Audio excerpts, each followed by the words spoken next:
Mr. Saran, I wanna actually ask you the same question that Isabel asked on a panel yesterday, and then we also asked our economics minister a similar question, and Isabel asked the question is, who's waiting for Europe? So, and then I continued to the question, who's waiting for Germany?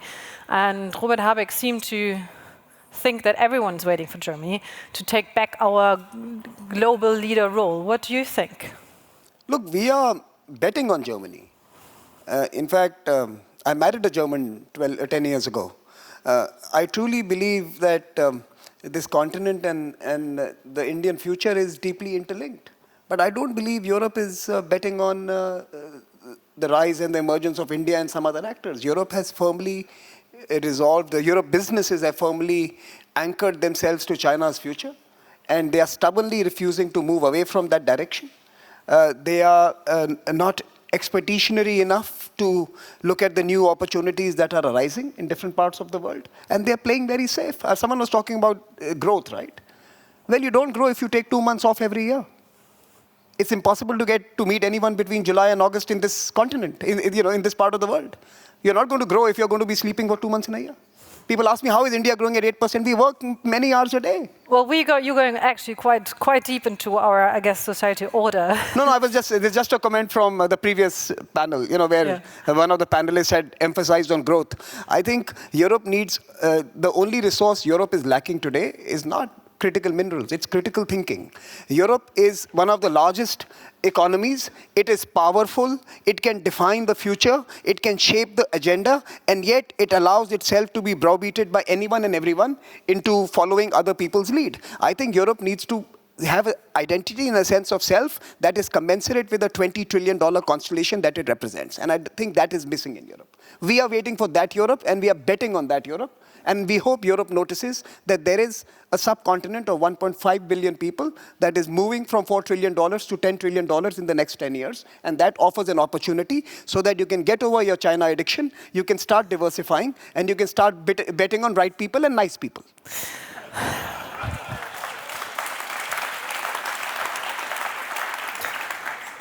Well, I guess I'm also quite sure there's also nice people in China. So just to make that point clear. So Benedikt Franke, you are, I guess, like I said, you're CEO of Munich Security Conference. You had a conference earlier this year that was not easy because the times are very critical.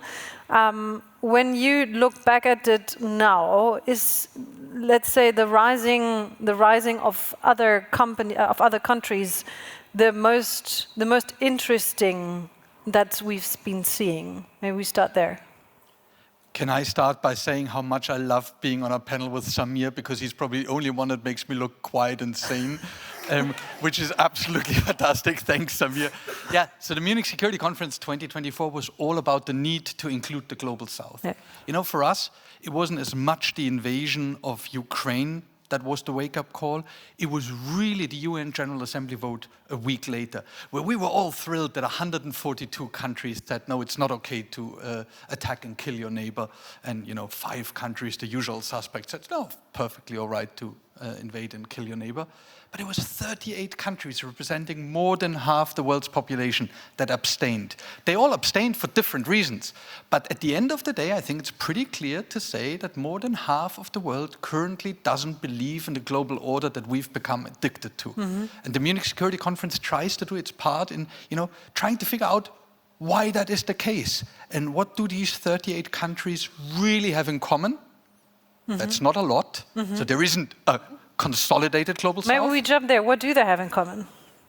I think they have a frustration in common.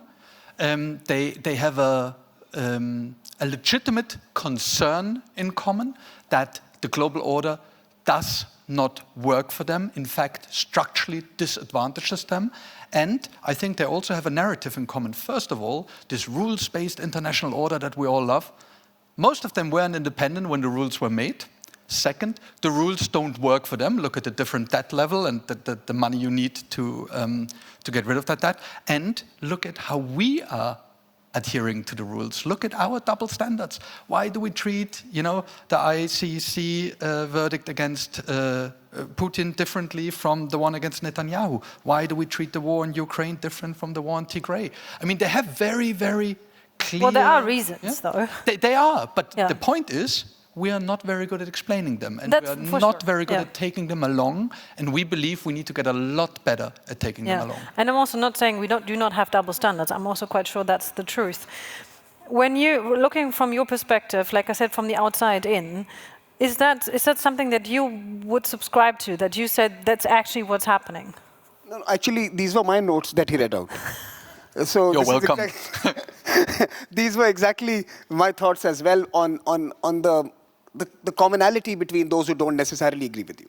It is a genuine grievance against how A, the rules have been framed, B, how they have been implemented, and C, who has been given exemptions from following those rules.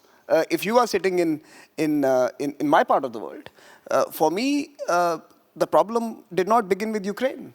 It actually began with Afghanistan. That was highly problematic, that you did a deal with the devil, and then you left a country overnight, and then your agencies return there and they demand women's rights. What were you expecting when you did the deal with the government that is in charge of Kabul? You were expecting them to be promoting women's rights? I mean, this is ridiculous, right? So you knew what you were getting into. You closed your eyes because it was expedient to leave Kabul, and you walked away overnight, and you had those terrible scenes out of Afghanistan. For me, that was problematic. But, location matters. So I get more affected based on what happens in my neighborhood, and similarly, you get affected what's happening in Ukraine. The distance is pretty much the same between Delhi and Kabul and Berlin and the borders with Russia. So my point here is that there is a genuine problem. We have a problem. We have to first admit that the rules that were framed have served the first billion well. 500 million in the Atlantic system, that is the Americans and some Europeans, and 500 million collateral beneficiaries, some in China, some in India, some in other parts of the world. But basically, it has served the billion elite of the world well, and it has not served the next 7.5 billion. Those next 7.5 billion are now demanding a reset. Now, either you allow for that reset and have a new conversation. For example, the G20, which has now become a more important body than the G7, for example. I'm just giving you one of the examples where a much larger constellation of actors are speaking. Or create new institutions where one country, one vote becomes the norm. But you cannot have the victors of World War II and the colonial powers of that era define our lives. Okay. For me, the UN Security Council represents the continuation of a colonial project. Colonial powers and their allies are still the ones who sit on that particular council. And for me, that is exactly the council that needs to be demolished if a new world order and new rules need to emerge. Okay, but if we continue on that thought, what's next? I mean, like, if the rules that we have right now do not or should not apply to countries that for sure have been suffered through those rules and through what have been done to them, do we just wait for new rules to fall into place, or who's gonna check? Well, I can take a go for it. I can make a go for it. I think what we really need to do is that those who were in charge till now, we need to pension them off. They need to be retired. They've done a good job over the last 75 years. Now we need new faces, new voices, new blood. And I'll give you an example, a working example.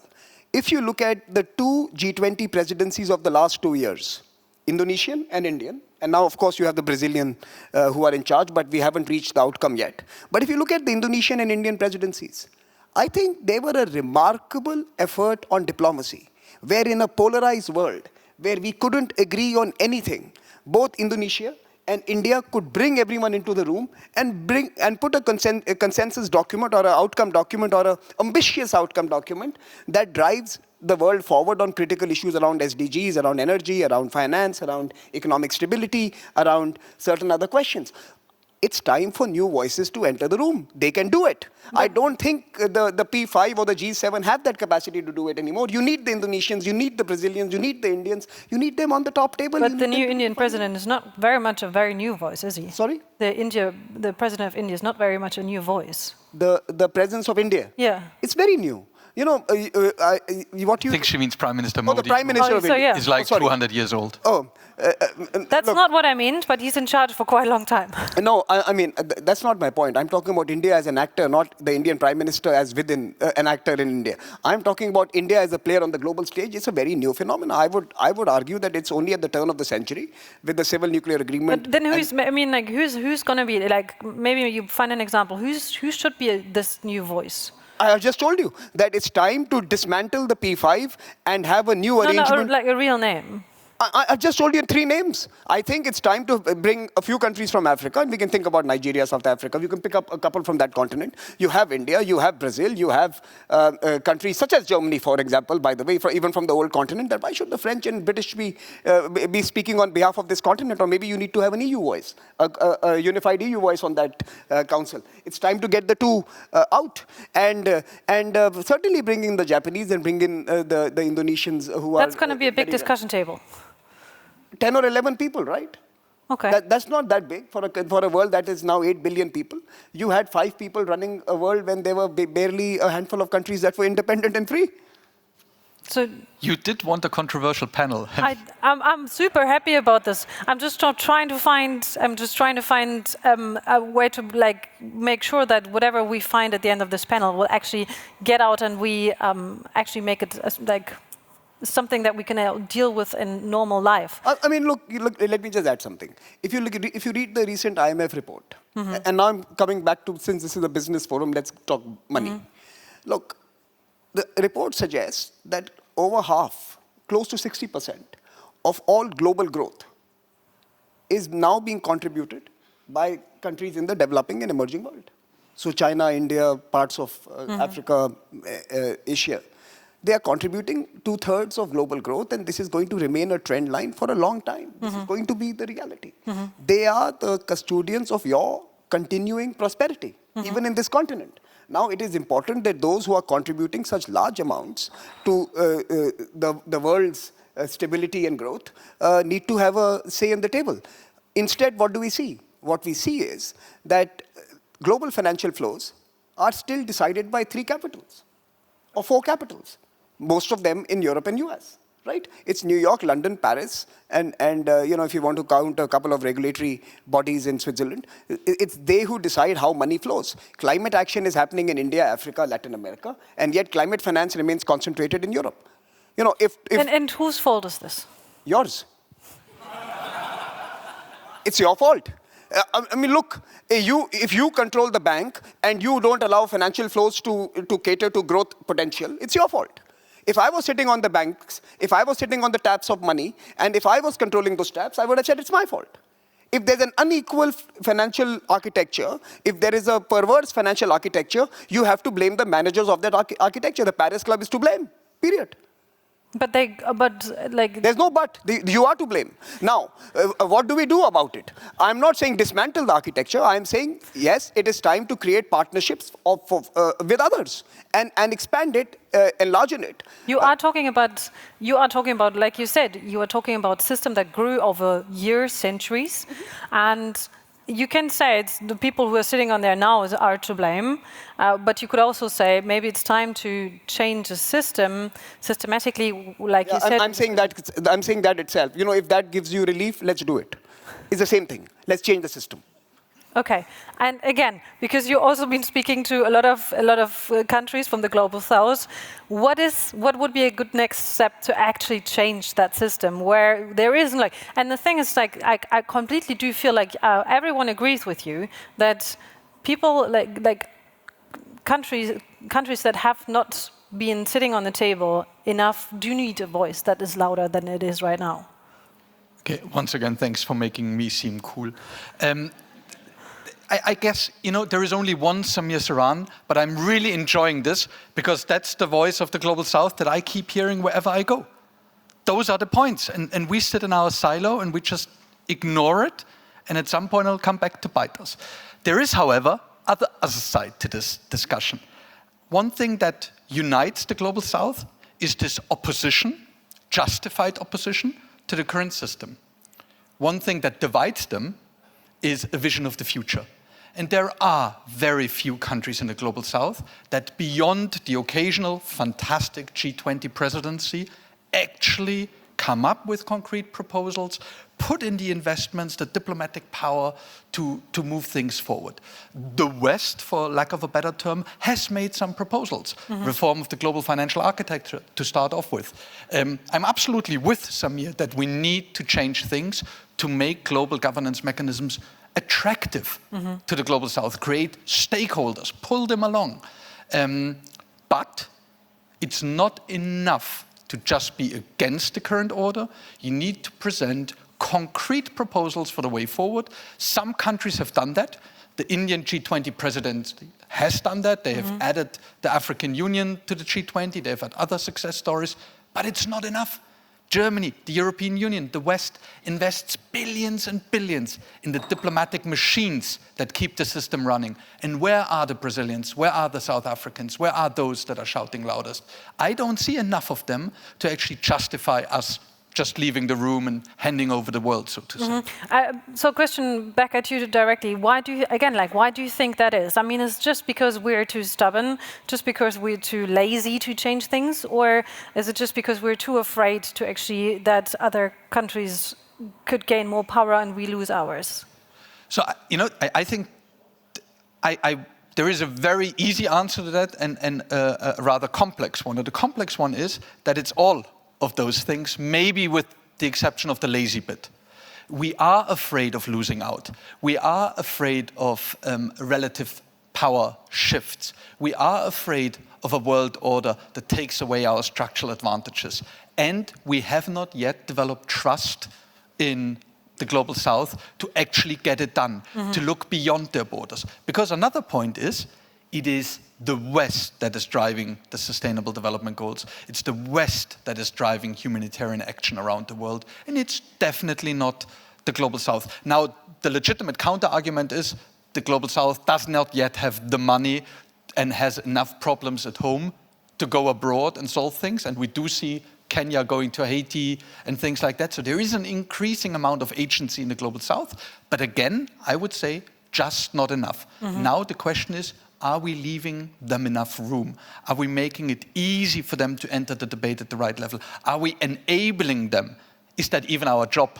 I think those are the questions we need to discuss. Also, I wanna add one more point to the discussion, and I know you've been very outspoken about this. You said in an interview. Never is outspoken. I'm shy. I've noticed. You said in an interview.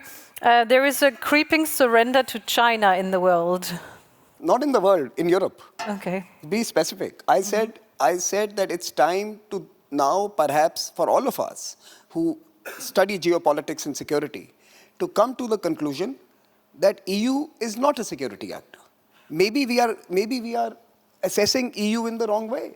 Maybe EU is a mercantilist geography, and we should not be thinking about a strategic strand emerging from this continent. And it's our expectations that are leading to disappointment. And maybe Europe was always like this. That's what I've said. I've said it's time perhaps to consider EU as a non-security actor and to deal with the individual countries separately, based on those who understand where the world is headed and those who don't. I read the report produced by German industry on China, and they felt that it was a very bold report. It was not. But is it then? It was an apology to China that, sorry, we are using these words in the first 3 pages. The last 10 pages were, let's do business together and let's do it deeper and let's do it more.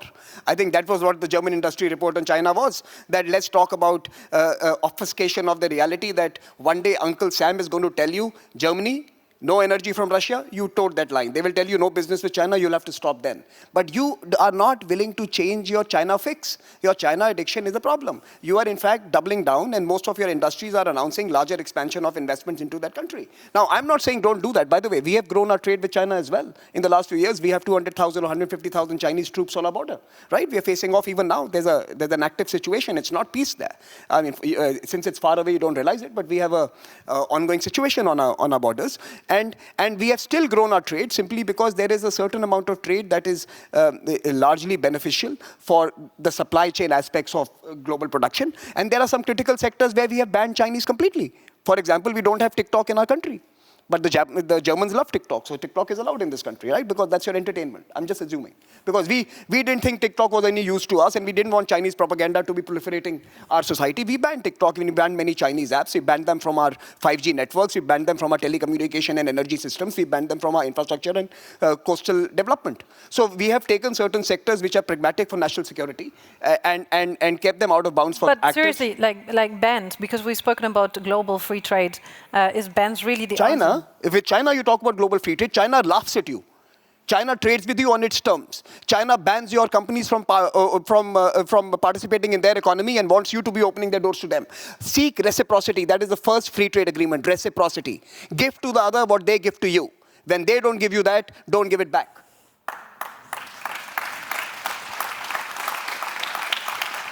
Still most... I like the Chinese too. I do a lot of trade with them. Yeah. What I'm asking myself is, because you said like most of it's been run by people and some Western capitals, if it's true that we surrender to China, especially in Europe, is it not actually the Chinese that run us? They run who? They run the Europeans. Well, like more or less. I don't think we have reached that level yet, but I can certainly say that there are enough reports coming out of this part of the world, certainly one that came out in the UK, how the entire R&D system of UK universities was actually building Chinese capabilities in critical technologies. If you look at deep tech, and that's a very broad term, but if you look at some 23 important technologies, there's an Australian report which says that in 18 out of the 23 technologies, China leads.